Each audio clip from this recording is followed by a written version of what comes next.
Hello, আজকে chicken barbecue বানানো হচ্ছে। আমাদের ভাগ্নে বাবু, সাথে আছে আশাদুর। এই যে তোর নাম কি ভাই? হ্যাঁ, দারিন্দা, সাথে মনু খান, তাকদির আলম। হ্যালো, এই তাকদির কেমন? পুরা টেস্ট চিকেন পকোড়া তামাম। কেমন লাগলো? না ব্যস্ত আছে ওটা।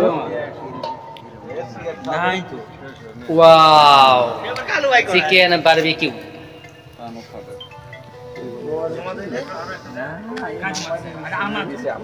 এই যে যারা কাজ করেছে